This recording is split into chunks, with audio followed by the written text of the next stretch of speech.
Tendríamos que entrar aparte de la fisiología renal para explicar ácido base. Entonces, rápidamente vamos a ver las funciones del riñón, que no son una de ellas nada más, es la filtración glomerular. Se ve muy mal, ¿no?, en su pantalla. Muy bien, entonces tenemos las funciones del riñón. En primer lugar, la que más conocemos es la excreción de los productos metabólicos del desecho y sustancias químicas extrañas, ¿no? Por decir, lo que comemos, producto del metabolismo de los carbohidratos, las grasas, ¿no?, y los aminoácidos. Si ustedes comen o comemos un alimento copioso en grasa, van a ver que orinan con grasa. Solo es cuestión de que observen, porque el riñón va a tratar de eliminar todo lo que esté en exceso. Si tomamos medicamentos, el riñón va a eliminar los metabolitos. Eso es lo que llamamos las sustancias extrañas, ¿no? Por otro lado, se encarga de la regulación del equilibrio hidroelectrolítico. Eso hemos hablado. Cuando han revisado también para su seminario todo lo que es el equilibrio hídrico, hayan visto cómo participan los riñones con la excreción de la orina, que es el principal regulador del estado de homeostasis hídrica del organismo, ¿no? Muy bien, con acción de la antidiurética. ¿Regula la presión arterial? Sí, porque también existe la renina, angiotensina en el riñón, que también participan en la regulación de la presión arterial. Y también, manteniendo la volemia, van a mantener estable la presión arterial, ¿no?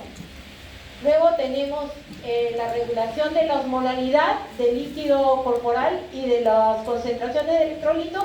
Eso también lo revisamos ya en la clase anterior y en la semana anterior, que ustedes vieron que el sodio es el principal responsable de la osmolalidad plasmática y tiene toda su regulación a nivel renal. Muy bien. Seguimos, y el tema que íbamos a hacer hoy, que es el equilibrio ácido básico, también el riñón juega un rol muy importante. El más importante, luego vamos a ver por qué. Finalmente, secreción y metabolismo de algunas hormonas, como la hidroxivitamina D3 o vitamina D calcitriol, que es la hormona activa, que es la que va a hacer que se reabsorbe el calcio, y la eritropoyetina, que no es otra cosa que el estimulante para la formación de los glóbulos rojos, ¿no?, y que tiene que ver con la anemia. Y en circunstancias especiales también va a ser capaz de formar glucosa, ¿no? Cuando el hígado falla demasiado, entonces el riñón también tiene esa capacidad. Es excepcional, pero puede hacer. También hay otras funciones, ¿no? La vida sexual también participa el riñón. Cuando tienes falla renal, hay una disminución de la libido de la paciente. Y hemos visto factores de coagulación también. ¿Por qué? Porque ahí es donde se van a excretar, ¿no?, la antitrombina 3 y varios productos del metabolismo que tienen que ver con la coagulación. Y a través de la vitamina D participa en la regulación del calcio y el fósforo de los huesos. Muy bien, ahora vamos a ver dónde están los riñones, cómo están conformados, ¿ya? Rápidamente, tenemos dos riñones en forma de frijolitos, ¿no? Como ven ahí, generalmente va a corresponder al tamaño del puño de la persona, del puño cerrado de la persona, y va a tener un peso de 150 gramos cada uno. Cada riñón está conformado, ahí está, son retroperitoneales. La ubicación es entre T12 a la lumbar 3, 150 gramos, más o menos 2% del peso corporal.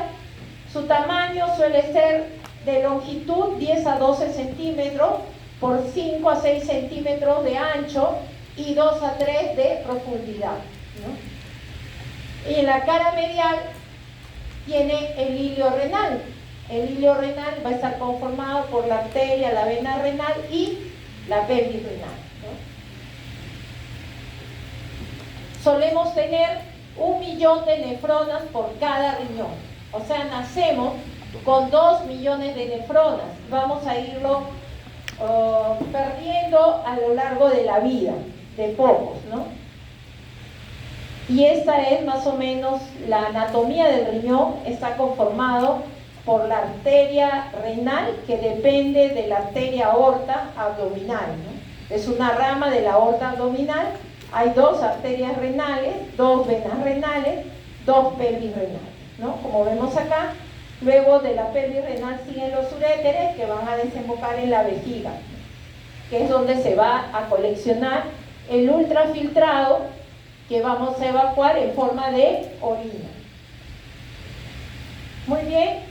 Entonces ahora, si hacemos un corte al riñón, vamos a tener las siguientes estructuras. Eso deben saberlo mejor que yo ustedes, porque acá no sé mucho de hacer anatomía. Muy bien, lo primero que tenemos es la cápsula, que va a proteger al riñón, que es fibrosa, ¿no? Y que le va a dar estabilidad a todo el tejido.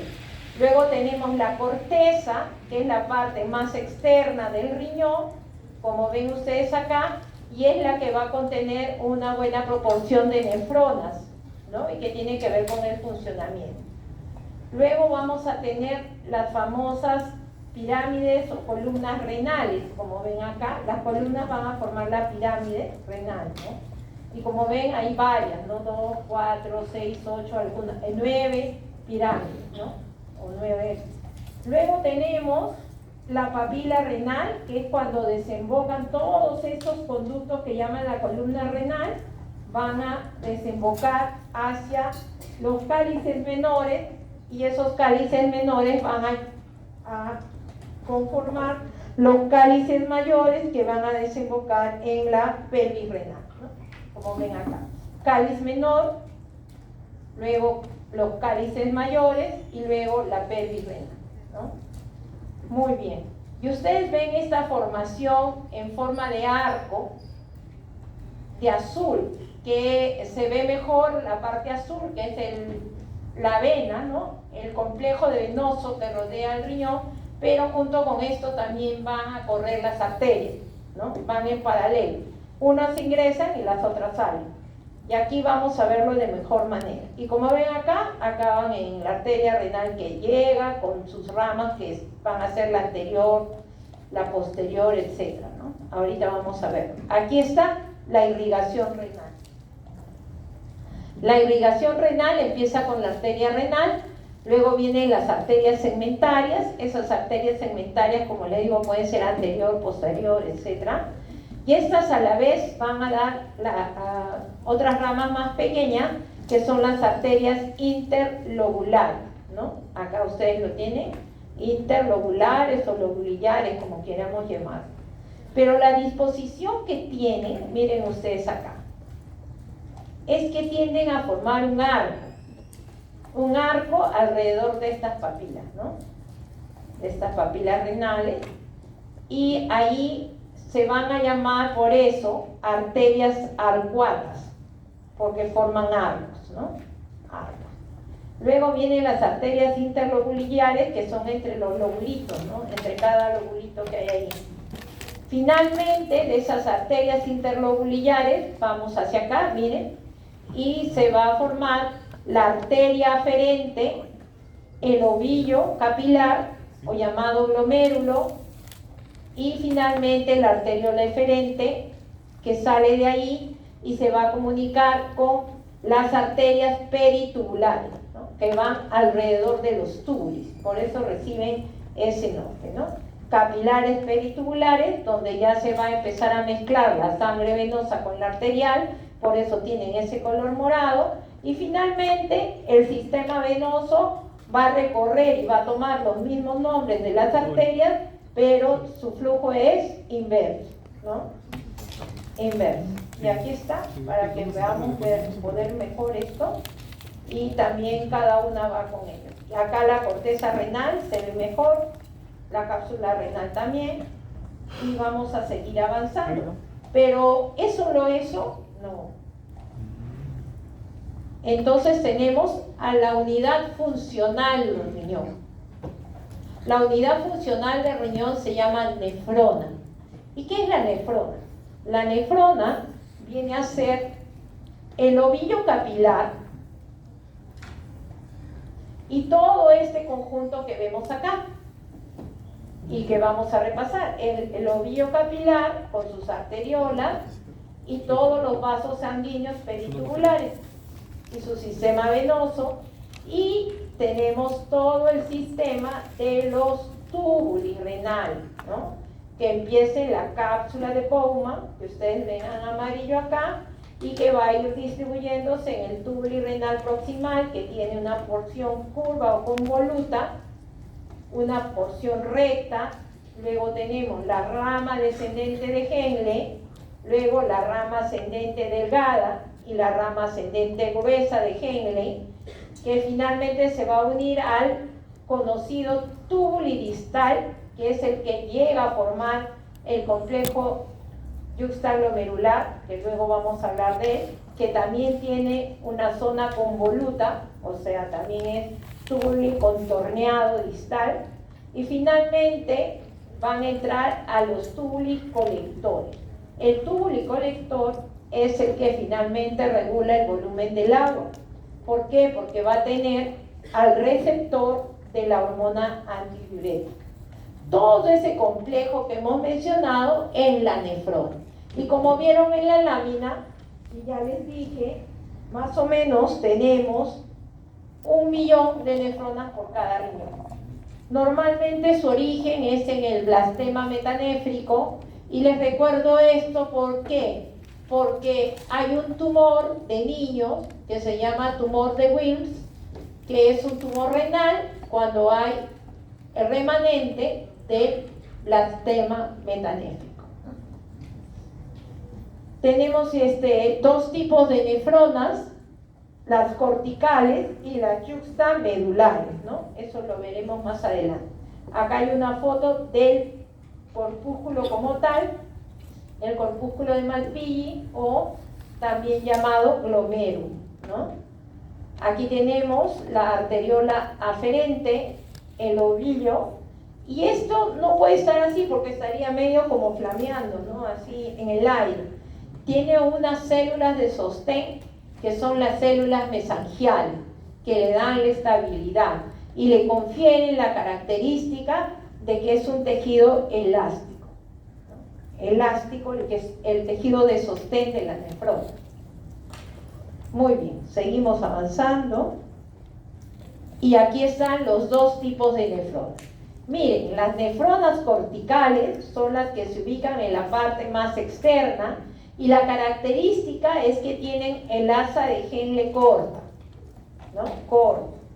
Llegan a la parte externa de la médula renal, ¿no? Porque el riñón tiene dos zonas, la zona de la corteza y la zona de la médula renal. En cambio, las nefronas yuxtamedulares tienen el corpúsculo de Malpighi en la parte interna de la corteza, y sus asas de Henle van a penetrar en la profundidad de la médula renal, como ustedes ven. Estas tienen menor consumo de oxígeno, a diferencia de las que están en la cortical. Y como ven, las asas de Henle son más largas en este grupo de nefronas.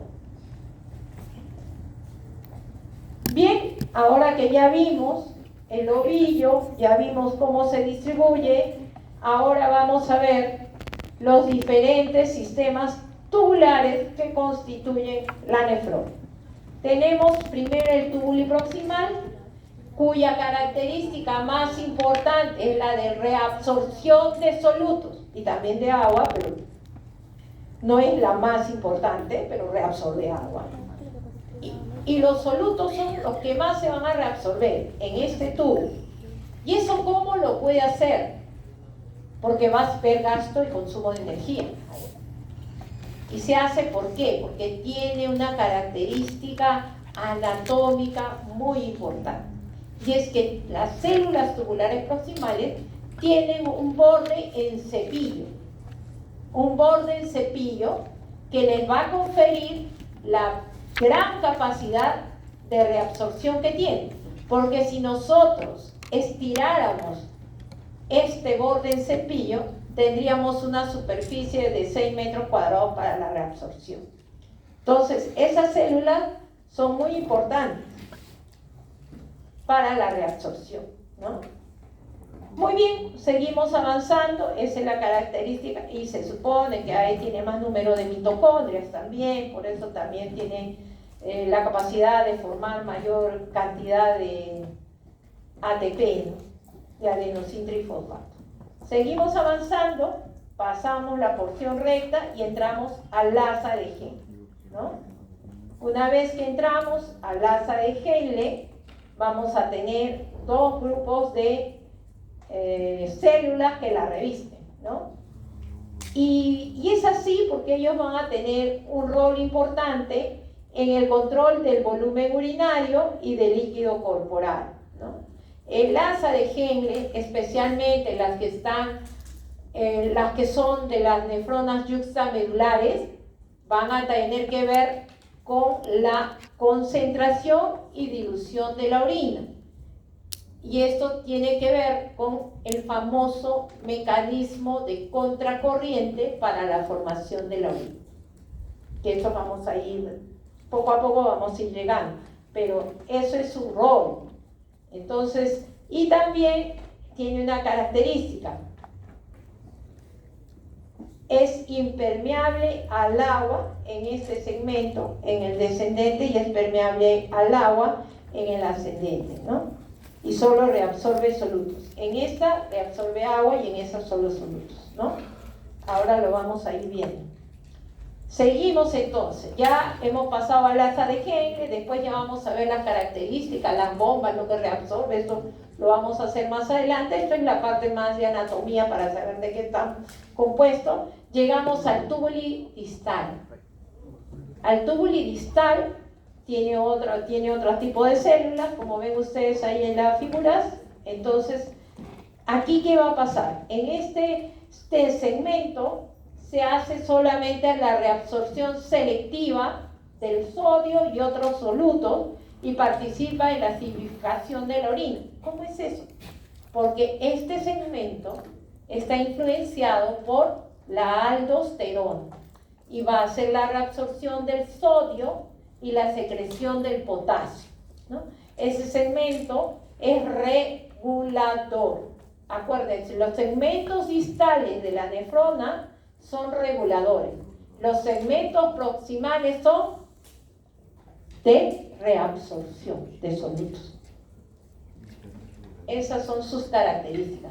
Llegamos al túbulo colector, y el túbulo colector es el que reabsorbe el agua y es que finalmente determina el volumen de la orina. ¿Y esto cómo lo hace? Bajo la acción de la hormona antidiurética. Ya llegamos ya casi a la parte. Una mención especial, ¿se acuerdan cuando vimos la figura en la que el túbulo distal llegaba a estar en relación con el corpúsculo de Malpighi? Bueno, este es su corte. A ver, voy a retroceder para que veamos.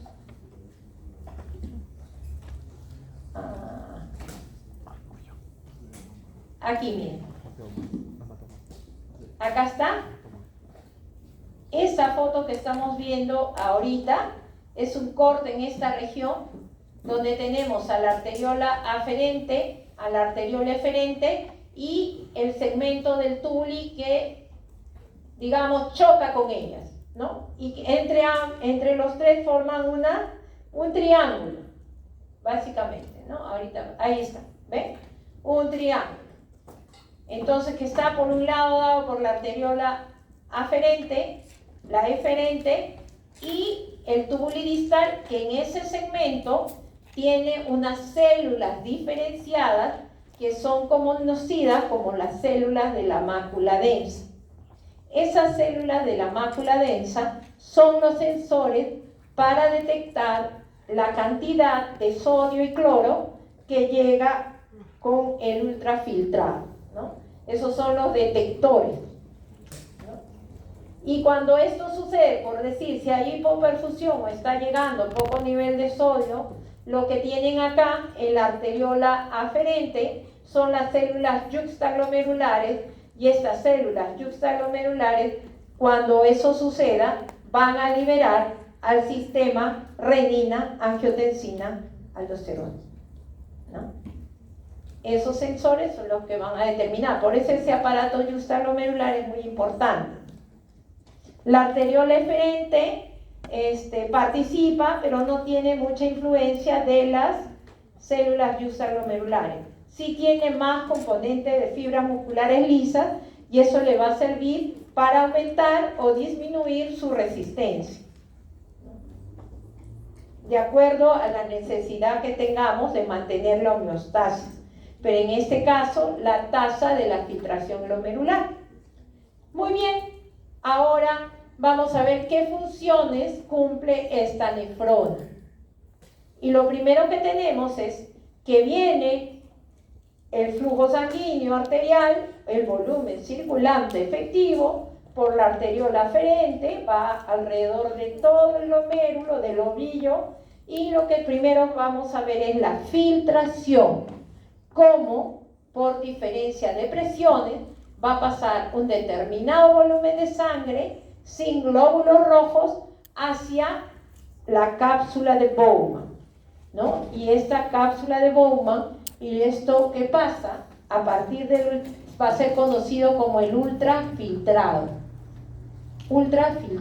que es, digamos, lo primero que se forma antes de que se conforme la orina y sea excretada. Finalmente, como les decía, en los túbulos pueden producirse algunos fenómenos. Hemos hablado mucho de la reabsorción, que es el pasaje del soluto desde la luz tubular al capilar peritubular. Eso es reabsorción.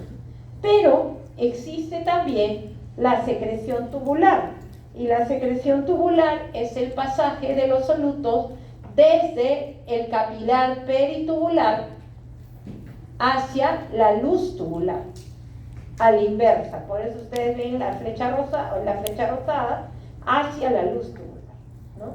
Y todos estos fenómenos se pueden repetir en todo el tubo. Y finalmente tenemos la E, que es la excreción de la orina. Acuérdense, para todos es internacional esa nomenclatura. No es lo mismo secreción que excreción, no lo vayan a confundir. Excreción es el ultrafiltrado que sale como orina a la vejiga, ¿no? Y ustedes ven que siempre está representado el sistema vascular, porque va a participar en todo momento. Y entonces vamos a recordar un poquito qué sustancias, cómo es la filtración, ¿no? Y tenemos que viene la sustancia A, pongamos creatinina, que es la que usamos, y vamos a tener que va a pasar directamente a la orina a través de la barrera de filtración, ¿no? Eso quiere decir que la sustancia ha pasado libremente sin mayor modificación.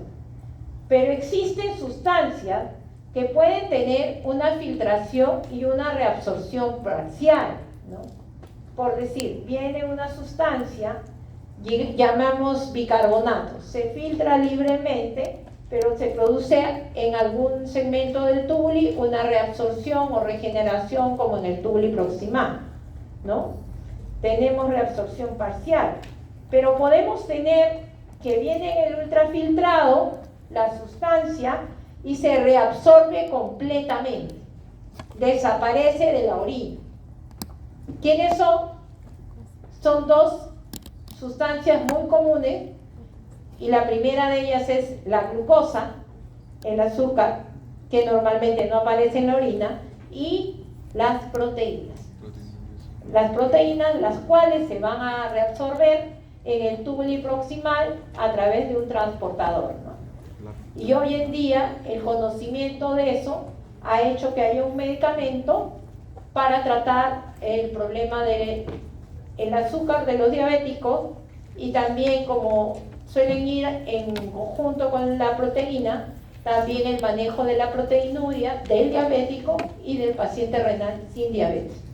Ese es el medicamento de este siglo para retardar la progresión de la enfermedad renal crónica. Hoy estamos en el boom de los inhibidores del SGLT1, y SGLT2, o sea, el transportador sodio-glucosa, así es, el transportador sodio-glucosa.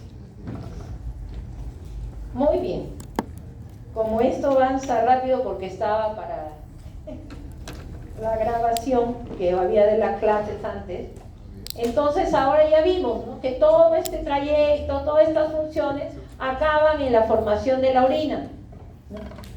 Y lo que tenemos que ver es que la circulación renal va a afectar la formación de la orina. ¿Cómo es esto? Ya hemos visto que de acuerdo a cuánto se filtra, que es lo que vamos a llamar la tasa de filtración glomerular, o sea, cuánto pasó del torrente sanguíneo hacia el glomérulo y luego a los túbulos, vamos a tener cuánto se va a excretar de agua o cuánto de solutos, ¿no? Porque ¿quién va a hacer los túbulos? Van a reabsorber. Lo que no les sirve, los dejarán para que se vayan en la orina. Y de acuerdo a ello, tendremos cuánto soluto habrá en la orina o cuánto líquido va a haber en la orina. Si estamos bien hidratados, el riñón va a decir, no te necesito agua por ahora, así es que vete. Va a aumentar el volumen de la orina. ¿Se dan cuenta? No va a hacerse mayor cosa.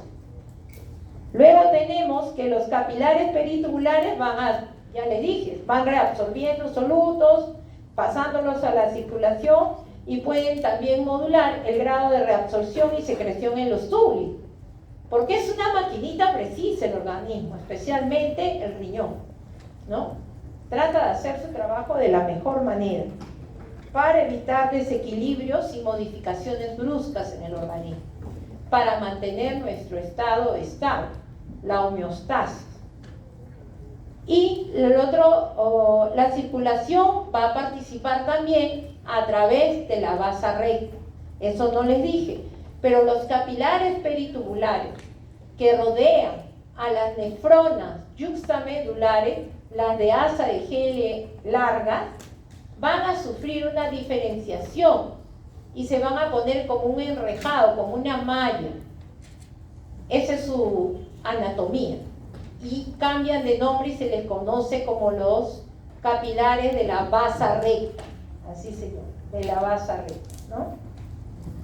Y ellos también tienen y participan activamente en la reabsorción de agua y sal y en el mecanismo de contracorriente, ¿no? Para ver si la orina, y ellos son los que, junto con todo el mecanismo contracorriente, para ver si la orina sale muy concentrada o diluida.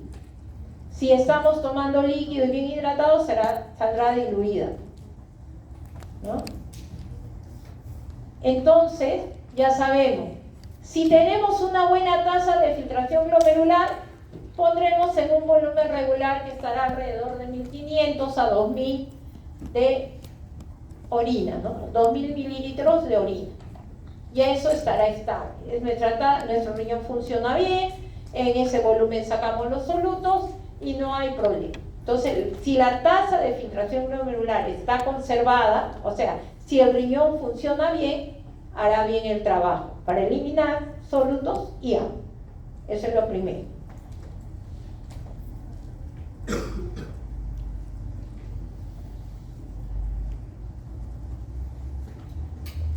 Los capilares, como hemos visto, peritubulares o vasa recta, juegan un rol muy importante para la reabsorción de solutos, especialmente, y agua.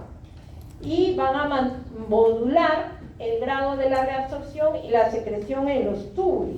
Ahí vamos a poder saber qué sustancia, por decir, si alguien se intoxica con un medicamento y necesita eliminarlo, existen dos vías para eliminarlo.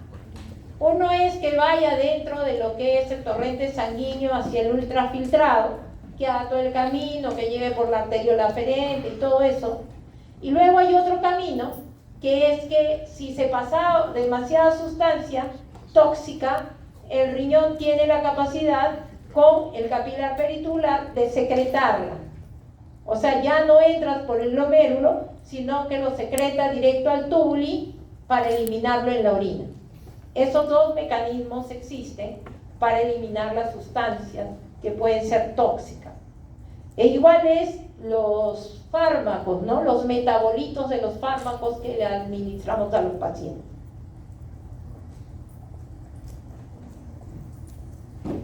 Y esto ya lo vimos, ¿no? Que puede producir la orina hiperosmótica. Finalmente ya vimos todo, se formó la orina, ya estamos en la E de la figurita, vamos a excretar la orina. Pero antes vamos a recordar cómo se hace. Se supone que este líquido ha descendido, este ultrafiltrado, por la pelvis renal a los uréteres y ha llegado a la vejiga. La vejiga es un músculo, ¿no? Es un recipiente de la orina y cuya una de sus funciones es la micción, el que evacuemos la orina. Eso es la micción. Y ese vaciamiento de la vejiga va a hacerse en dos pasos. Lo primero que tenemos que recordar es que se llena progresivamente. No es que de pronto del riñón cae un chorro de orina y ¡plá!, se llena la orina. No, no. Va de gota en gota, poco a poco. Lo que va filtrando se va llegando. Entonces se va llenando y eso va a ir ejerciendo una presión sobre los músculos, ¿no? El músculo detrusor está en la parte inferior y tenemos un músculo en la parte posterior de la vejiga, que es el trígono de la vejiga, donde desembocan los uréteres, ¿no? Ahí. Entonces, una vez que se va llenando, se dice que más o menos se necesita un volumen de 300 centímetros cúbicos o mililitros de ultrafiltrado para que se produzca la evacuación. Pero no se hace de golpe. Ahorita llegamos al reflejo miccional, que es justo cómo funciona, ¿no? Y luego de que se ha llenado y supera ese umbral de los 300, empieza a actuar el reflejo miccional, que va a ser el que va a vaciar la vejiga, ¿no? Y puede fallar, sí puede fallar, y ahorita vamos a ver por qué, ¿no? Pero al menos te da una sensación de querer orinar. Eso es lo que te da. Y como vemos, esto va a depender mucho del sistema nervioso, como vemos acá. Esta es la anatomía de la vejiga, ya sabemos los uréteres que llegan, todo, aquí desembocan, miren, ahí están los orificios ureterales a la altura del trígono, que era lo que yo les decía. Miren, el músculo detrusor es el músculo de la pared de la vejiga. Tenemos el cuello de la vejiga, que empieza en la parte inferior del trígono, y luego tenemos el esfínter ureteral interno, que es autonómico, y el esfínter ureteral externo, que es de músculo estriado y por lo tanto es voluntario. Tenemos inervación parasimpática y simpática para el caso de la vejiga, y los nervios simpáticos básicamente están relacionados van a salir desde la lumbar 2, como vemos acá, y van a inervar tanto la parte inferior como superior y el cuerpo de la vejiga, ¿no?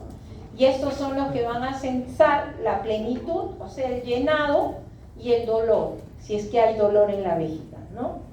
Y los que van a tener que ver con el mecanismo de la eliminación de la orina, de la evacuación, del vaciamiento, son los nervios que están a nivel sacro, S2, S3, y que también tienen una característica de los nervios parasimpáticos, que también tienen que ver con esto, especialmente para las funciones autonómicas, y el nervio pudendo, que sí tiene que ver sobre el músculo estriado, que es voluntario y que tiene una conexión directa con el sistema nervioso central. Entonces vamos a hablar de ese reflejo miccional, que es cómo empieza a evacuarse la orina. Lo primero que decimos en relación a ello es que es autónomo, es reflejo, no es voluntario. Y lo otro es que va a ser sumatorio. ¿Cómo es eso? Para producirse el reflejo miccional final para evacuar la orina, se van sumando diferentes reflejos miccionales, como vemos acá. O sea, estas, digamos, diferentes elevaciones, picos de este gráfico, va haciendo contracciones miccionales acumulativas para finalmente producir la salida de orina. Nosotros, ¿por qué hablamos de que existe un músculo que es voluntario, que es el esfínter externo, ¿no?, del cuello de la vejiga? ¿Por qué? Porque va a tener una conexión directa con el centro nervioso, sistema nervioso central, y es capaz de voluntariamente nosotros inhibir el deseo de miccionar. ¿Qué es eso de que te aguantas de orinar? Que es mucho más marcado en las mujeres que en los hombres, por una cuestión social que hemos aprendido, ¿no? Entonces solemos tener vejigas un poquito más grandes, porque es así. Voluntariamente inhibimos por no ir a cualquier servicio, o porque no hay un servicio adecuado, higiénico, entonces no vas y entonces te aguantas la orina. Y eso se hace gracias a ese músculo, ¿no? A ese músculo isquiado, que es ese músculo que está inervado por el nervio pudendo, ¿no?, que nace a nivel sacro. Eso por un lado. Entonces, una vez que se han sumado los reflejos miccionales y ha llegado a ese volumen especial de 300 mililitros, llega el momento de la micción. Entonces, ya tú dices, ¿sabes qué? Está ya uno decide, ¿no?, ya está demasiado lleno, y le mando la indicación a mi sistema nervioso central para evacuar. Voy al baño y con tu deseo mismo y todo, agarras y vas a bloquear el que esté cerrado el esfínter, y se va a abrir y se va a producir la evacuación de la orina. Es totalmente voluntario. Pero si has juntado más de 300 mililitros, vas a tener una exigencia para orinar, ¿no?, porque hay demasiado volumen y está presionando hacia abajo, ¿no? De esa manera, cuando ya se produjo todo este reflejo miccional gigante y ya quiere salir la orina, se va a bloquear al esfínter y se va a dar su abertura y vamos a evacuar la orina. Entonces la orina, una vez que se formó, va a tener que hacer todo el recorrido que hemos señalado de la nefrona, y finalmente va a llegar al túbulo colector, y por los conductos de Bellini van a llegar a la pelvis renal. Llegaron acá, aquí está, en la pelvis renal, y como ustedes ven, hay diferentes presiones a nivel de su recorrido. Miren, cuando esté en la pelvis renal, la presión que existe allí es mínima, 2 a 4 centímetros de agua. Cuando avanza hacia ya comunicarse con el uréter, como ven ustedes acá, esto ya aumenta a 40, 70 centímetros de agua. Y en la vejiga, que es un recipiente colector de la orina, solamente hay 12 centímetros de agua, cuando llega a tener 250 o 300 mililitros de orina.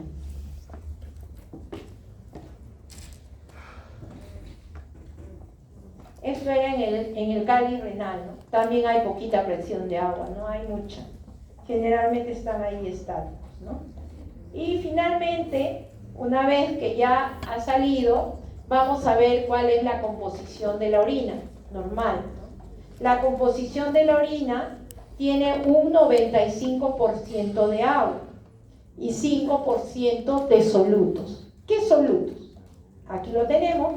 Urea es la mayor, 2.5%, sales disueltas, 1.5%, como cuáles, fosfatos, carbonatos, cloruros, pigmentos, 0.95%, que son los que van a dar el color a la orina, como los urocromos y la urobilina, ¿no?, que viene del urobilinógeno.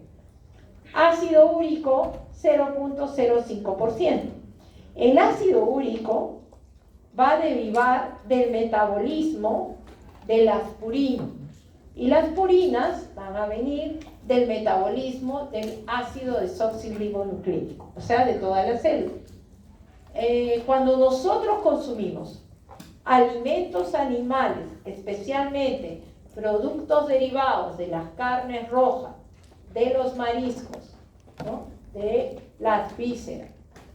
Esos productos tienen mayor contenido de ácido úrico. Por lo tanto, esos van a ser los más difíciles de eliminar, digamos, ¿no? Los que más van a hacer trabajar al riñón. Eso es el grupo. Generalmente no se nota mucho, pero resulta que nosotros los humanos somos los únicos mamíferos que no tenemos la enzima para que pudiéramos degradar el ácido úrico y hacerlo que no se vuelva cristal, que se llama la uricasa. La uricasa no existe en el ser humano, existe en el resto de animales mamíferos, lo cual nos dice que primariamente estábamos destinados a ser vegetarianos, no a comer carne. En realidad, así ontogénicamente estamos diseñados, ¿no?, para comer, o sea, hubiéramos sido vegetarianos. Pero como nos gustan las carnecitas, luego existe una enfermedad que puede ser por el exceso de ácido úrico, ¿no? La gente que come en demasía las carnes. Y luego se suman algunas verduras, que es la espinaca, las acelgas, la fresa, el tomate, el pimiento rojo. Todos esos tienen alto ácido úrico. El brócoli también. Y por supuesto, el vino tinto, que es lo otro que es muy bueno para la digestión y también para cuidar al corazón, pero ningún exceso es bueno, así es que todo con moderación. Si no, te va a dar piedra de ácido úrico, cálculo. Vas a sufrir con el cólico, Marrufo. Muy bien, hemos avanzado esa pequeña parte y ahora que vimos la anatomía, cómo está formada, ya salió la orina, vamos a regresar a cómo se produce uno de las primeras funciones del riñón, cómo vamos a llegar a la filtración. Entonces ya estamos ahora en otro contexto, nos vamos al aparato circulatorio y vamos a ver lo que ha bombeado el corazón, y vamos a ver el gasto cardíaco y vamos a saber que para que llegue el flujo sanguíneo renal tiene que llegar a través del gasto cardíaco. Y en el gasto cardíaco, el 22% del gasto cardíaco va a llegar, aquí está, al riñón. Entonces acá está el corazoncito, a través de la arteria renal va a llegar a la arteriola aferente, el ovillo y la arteriola eferente, los capilares peritubulares, ¿no? ¿Y cómo es la irrigación? Miren, 90% a la corteza renal y 10% a la médula, ¿no? Y ya vimos, llegó esos 1200 mililitros, ¿no?, de sangre a nuestro riñón, y lo que va a pasar es que no puede pasar todo, pues, a través al ultrafiltrado. No puede, pues, porque viene con una presión, ¿de acuerdo? La presión arterial está ejerciendo función sobre el flujo sanguíneo, ¿no es cierto? El flujo sanguíneo, que ya hemos visto que viene del gasto cardíaco, va a llegar y va a pasar a través de la arteriola aferente, y el mayor porcentaje, el 80%, va a pasar por presión de la aferente a la eferente. Solo un 20% va a ir al ultrafiltrado. ¿Qué quiere decir eso?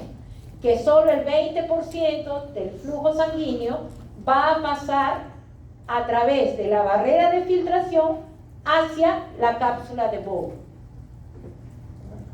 ¿Por qué? Porque la barrera de filtración va a tener poros, ya ahí eso vamos a ir viendo más adelante, pero lo que tenemos que entender es el concepto de que no toda la sangre que llega pasa al ultrafiltrado, solamente un 20%, y si lo viéramos como fracción es 0.2, la fracción de filtración es 0.2, ¿no?, del flujo sanguíneo.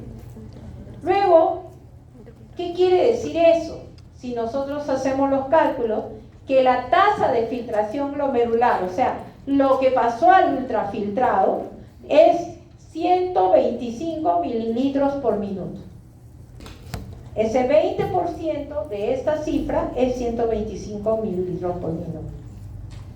Si nosotros lo multiplicamos por el número de minutos de un día de 24 horas, ¿cuánto es? A ver, ¿cuántos minutos hay en un día?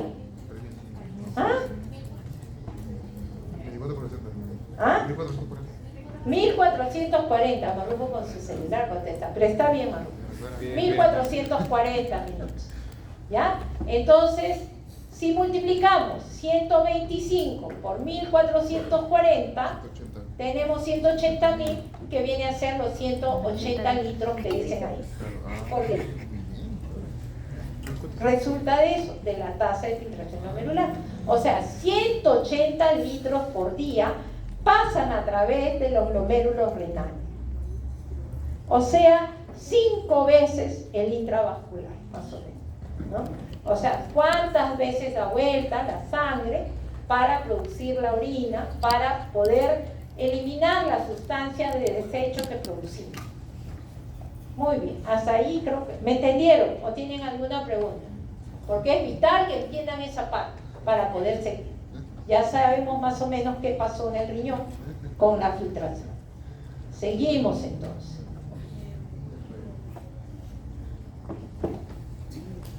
Y hay un montón de términos que vamos a ver. Uno es el flujo sanguíneo total, que es el flujo de sangre con glóbulo rojo.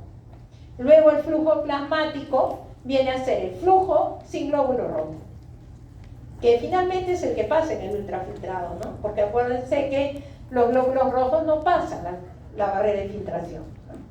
Justamente están de un tamaño para que no sean así. Y entonces el flujo sanguíneo renal, el flujo plasmático renal va a resultar del flujo sanguíneo sin hematocrito, sin glóbulo rojo. Esa es la fórmula para calcularlo. Es entender el concepto, porque lo importante es que sepan cómo sucede, qué es lo que pasa. No que se aprendan al mínimo la cifra, ¿no? La idea es entender el fenómeno. Luego ya pueden llenar en la memoria, en el almacén, los otros datos más de mayor detalle. Y aquí tenemos, acá está, flujo sanguíneo renal, 1200 mililitros. En este sujeto, en esta persona, tiene 45% del hematocrito. Finalmente tengo que el flujo plasmático renal sin glóbulos rojos es 660 mililitros por minuto. Por lo tanto, mi filtrado glomerular, que vimos también, ya es 125 mililitros por minuto. Y cuando hago mi fracción de filtración, es 0.2, 0.19, 0.2, y es lo que se considera en la literatura, ¿no? Y es lo que sucede. ¿Puedo calcular el flujo sanguíneo renal? Sí. Tengo que tener la presión de la arteria renal, de la vena renal y la resistencia vascular renal. Vamos a usar la fórmula de Fick y vamos a calcular. Y entonces, ¿por qué estamos hablando de esto? Porque la tasa de filtración glomerular depende del flujo sanguíneo renal. Lo que tenemos que asociar para siempre es que depende cuánta sangre le llegue al riñón, va a hacer bien o mal su trabajo. Ese es uno de los factores. Luego vamos a ver que hay muchos más, pero el principal ahorita, para empezar, es que es así. Depende de la cantidad de sangre que le llegue. Si no, no puede hacer su trabajo. ¿Sí?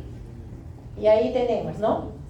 Por lo tanto, las presiones con las que llegue esa sangre van a influir en la tasa de filtración glomerular.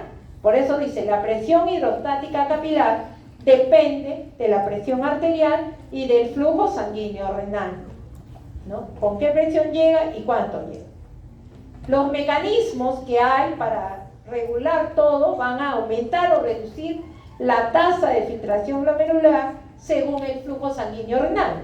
Si me está llegando demasiado, tengo que abrir los vasos, o sea, tengo que hacer vasodilatación para que pase. Si está llenando poquito, tengo que cerrar un poquito para que mantenga la presión y también dilatar. O sea, es un juego que vamos a ver y vamos a revisar ahora, pero todo lo que busca es mantener la tasa de filtración glomerular. Aquí está. Ya les dije cómo se medía, tenemos para medir eso. Y luego vamos a ver cuáles son esos determinantes del flujo sanguíneo renal, porque ya hemos visto que si el flujo sanguíneo renal se altera la tasa de filtración glomerular. Entonces su principal determinante es la gradiente de presión. Cuánto de presión arterial hay en la arteria y cuánto en la vena, porque la vena le hará la resistencia y la arteria hará la presión, ¿no? Para tratar de pasar. Luego ya vienen los otros fenómenos determinantes, la autorregulación. La autorregulación es una hipótesis que nos dice que existen fenómenos miogénicos que dependen de la musculatura lisa de nuestros vasos sanguíneos, especialmente de la arteriola aferente y la arteriola eferente, que van a ser aumento de la resistencia o disminución de la resistencia para mantener estable la tasa de filtración glomerular. Y entonces, ¿qué vamos a tener? Cuando disminuya o llegue mal, digamos, la cantidad de presión, porque la autorregulación es un fenómeno para preservar la tasa de filtración glomerular, que nos dice que se va a mantener constante tanto la resistencia de las arteriolas, así haya una modificación de la presión arterial que vaya entre 80 y 180 milímetros de mercurio. O sea, así baje un poco o suba las arteriolas por ese fenómeno miogénico de autorregulación, van a mantener estable el flujo y la tasa de filtración glomerular. Eso es lo que nos dice la autorregulación. Ese es el famoso fenómeno para mantener estable el flujo sanguíneo y la tasa de filtración glomerular. Luego, la resistencia vascular total, ya sabemos que es la suma de la resistencia de las arteriolas que están a nivel del interlobulares aferente y eferente, y van a aumentar la resistencia vascular si disminuye el flujo sanguíneo renal. ¿Por qué? Porque van a tratar de mantener estable, que llegue la sangre de manera estable, ¿no? Para mantener, ¿qué mantiene cuando aumenta la resistencia? La presión. Tratan de mantener estable la presión.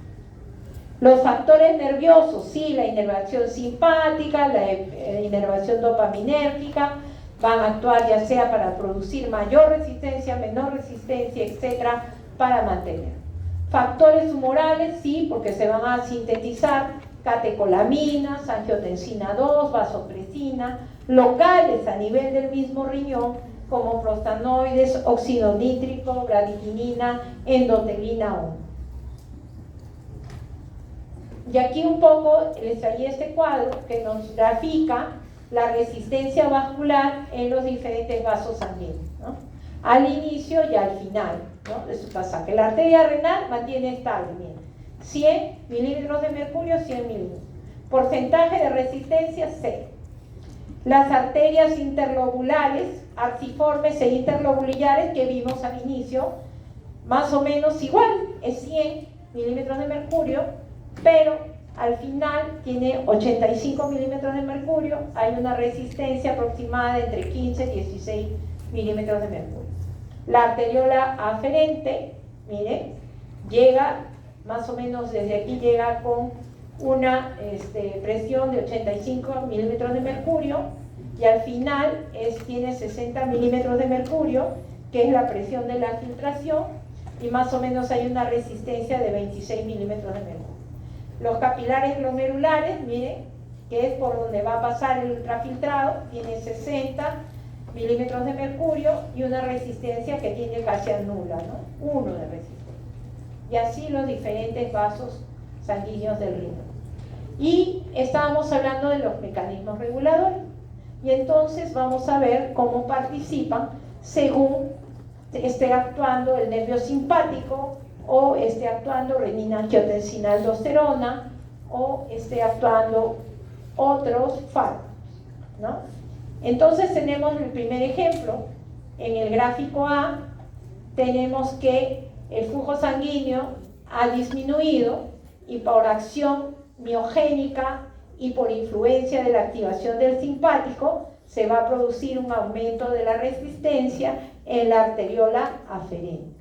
Si esto persiste por mucho tiempo, va a ocasionar que baje el flujo sanguíneo renal, ¿no es cierto? El arteriol va a caer. Por lo tanto, si cae, vamos a tener, ¿qué cosa? Una caída de la tasa de filtración glomerular, ¿no? Va a haber una caída de la tasa de filtración glomerular. En el otro lado, vemos que la arteriola está normal, llega el flujo sanguíneo, hay un aumento de la presión del capilar glomerular. ¿Por qué? Porque hay una resistencia en la arteriola eferente. ¿Quién lo produce? Ejemplo, sistema renina-angiotensina-aldosterona. Produce aumento de la resistencia en la arteriola eferente. ¿Cuál es el resultado? Un aumento en la presión del capilar glomerular que va a incrementar la tasa de filtración glomerular. Como ven acá, la flecha se hace gordita porque aumentó la tasa de filtración. Sí, dime. Lo que pasa es que no entiendo muy bien, o sea, disminuye el volumen total que llega de sangre, se tiene que aumentar la resistencia. Aumenta, trata de dilatar en un primer momento, pero los mecanismos es que tratan de preservar también la presión. Pero si aumenta la resistencia, no se incrementa el flujo, porque No, aumenta, trata de disminuye el flujo. Es como que te cierro, está abierto y lo cierro un poco para tratar de que pase con la presión. Es que hay dos fenómenos, volumen y presión. Entonces, lo que hace el sistema es mantener la presión de filtración. Y de eso trata de que la presión se mantenga, disminuyendo la luz, porque si viene y pasa, el flujo aumenta, mantiene la presión, pero no el flujo, no la cantidad de sangre. Y eso, por eso les decía que ese fenómeno se va a agotar.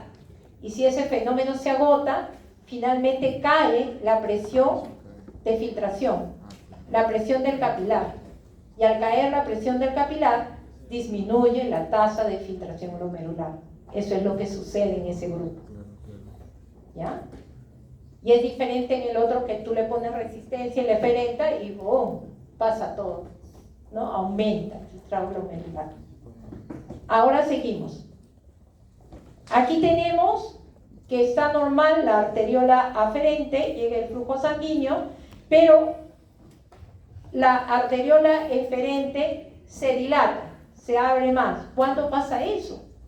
Cuando usamos fármacos, como los inhibidores de la enzima convertidora de angiotensina, los YECA o los ARA, o los antagonistas de los receptores de angiotensina, que son medicamentos para el tratamiento de la hipertensión arterial. Entonces, eso abre, ¿y qué vimos? ¿Se acuerdan cuando empezamos la clase? ¿Cómo pasa? El 80% pasa de frente, ¿sí o no? Pero si está bien abierto al otro lado, pasa rapidito. No hay resistencia. No hay resistencia que haga que se quede para que se produzca el filtrado. Está tan abierto que se va de frente. Se fue. Por lo tanto, disminuye la presión hidrostática del capilar y también cae la tasa de filtración glomerular.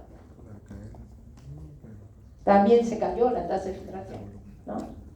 Ahí está la flecha débil. Ya. Y ahora viene la respuesta a lo que me han preguntado. ¿Qué pasa en el otro lado? Pero eso es así.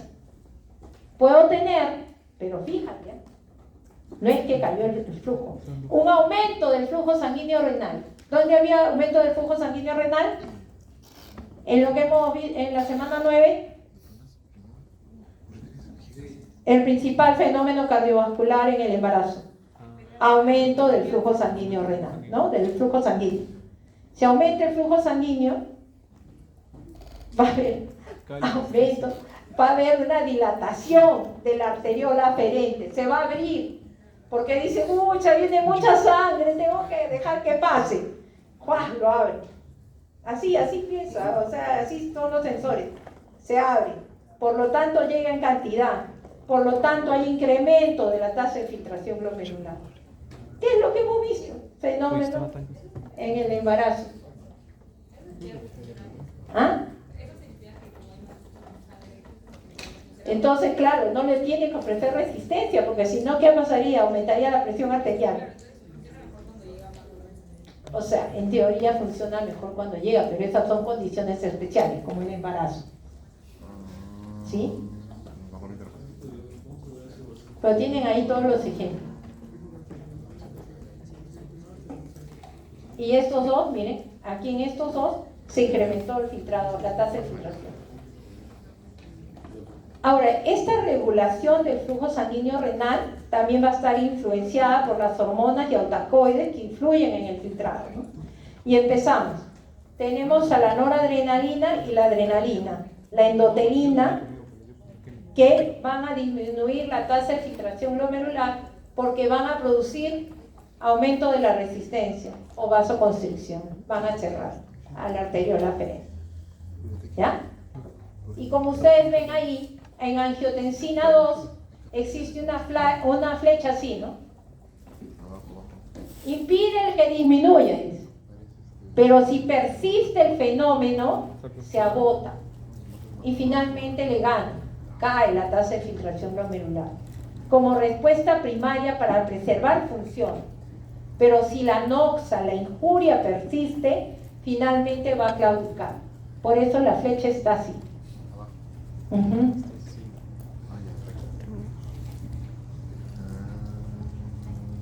Siempre se va de paseo. Finalmente vamos a los otros, a los que son capaces de producir o aumentar, ¿no?, el efecto sobre el filtrado glomerular, y tenemos al óxido nítrico derivado del endotelio y las prostaglandinas vasodilatadoras, no cualquiera, porque también hay vasoconstrictores, ¿ya? Entonces esto es por decir, no sé, pues cuando se van de juerga y se tomaron un montón de cerveza, y se tomaron la cerveza y ustedes notan que orinan más, y orinan más porque han aumentado su volumen. Entonces el organismo piensa que está más hidratado, y si está más hidratado, entonces agarra y dice, oye, vamos a hacer todo para que se vaya este volumen. Entonces el óxido nítrico, en el óxido nítrico participa más cuando hay algo de hipoperfusión, y mejora la hipoperfusión y lo elimina. Pero ahí sí participa el péptido natriurético, que trata también de eliminar, ¿no? Lo que hacen es aumentar el volumen de la orina, el filtrado. Aumentan el filtrado, hay más ultrafiltrado, más volumen de orina. Eso es lo que sucede.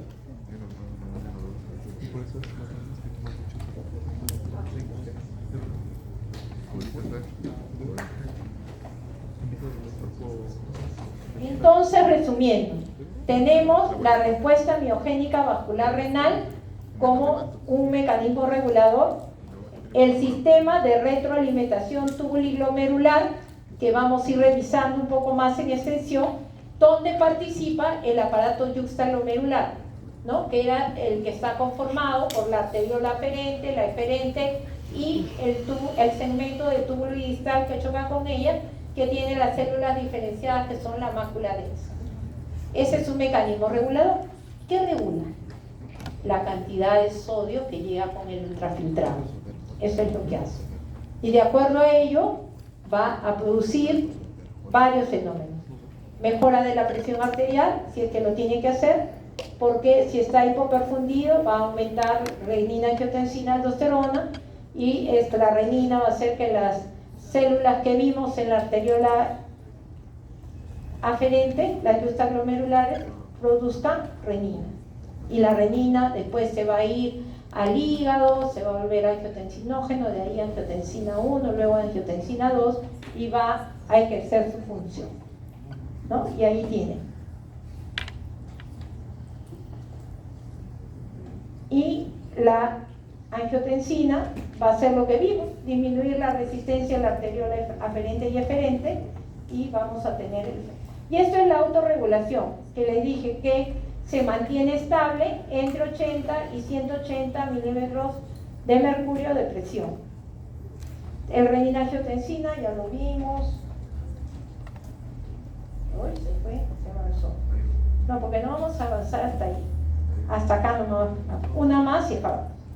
Luego tenemos el sistema quinina, calicreína, las prostaglandinas, el óxido nítrico, la actividad neural de las terminaciones nerviosas renales, etcétera, etcétera. Ya lo vimos. Así. Esto es el mecanismo de retroalimentación de la mácula densa y la autorregulación de la presión hidrostática glomerular y el filtrado glomerular, que es lo que hemos visto ahora, ¿no? Por decir, hay una disminución de la presión arterial. ¿Qué va a pasar? Por lo tanto, hay una disminución de la presión hidrostática del capilar glomerular. Si eso sucede, cae la tasa de filtración glomerular. Por lo tanto, pasa menos cantidad de ultrafiltrado, lo cual va a ser sensado por la mácula densa del aparato yuxtaglomerular y lo que va a hacer es que se reabsorba más el sodio, que disminuya la resistencia para mantener la presión de perfusión del riñón, disminuye la resistencia arteriolar, ¿no? Eso es lo que hace por un lado. Y por el otro lado va a aumentar la renina, va a hacer que luego se vuelva angiotensinógeno 2 o angiotensina 2 y va a aumentar la resistencia arteriolar de la arteriola eferente para tratar de preservar la presión y la tasa de filtración, ¿no? La mácula densa va a hacer que haya mayor reabsorción de cloro y de sodio a nivel del tubuli proximal. De esa forma, dos mecanismos se van a juntar ante un mismo fenómeno para tratar de preservar la tasa de filtración glomerular, ¿no? Hemos visto cómo llegó todo, cómo influyen diferentes reguladores, dónde están ubicados los reguladores y qué es lo que hacen. Y finalmente, si disminuye el flujo sanguíneo renal, cae la tasa de filtración glomerular y disminuye la orina. El producto final, el ultrafiltrado, disminuye, ¿no? Eso es lo que sucede. Quiere decir que se vencieron todos los mecanismos autorreguladores para conservar la tasa de filtración glomerular, la hipoperfusión ha persistido, por lo tanto la reabsorción activa de sodio y pasiva de los demás va a disminuir. Y esta parte ya es la clase de mañana. ¿De cuándo? El martes, ¿no? Martes. Ya, martes, así es. Ya esa parte es filtración glomerular, clearance y todo eso.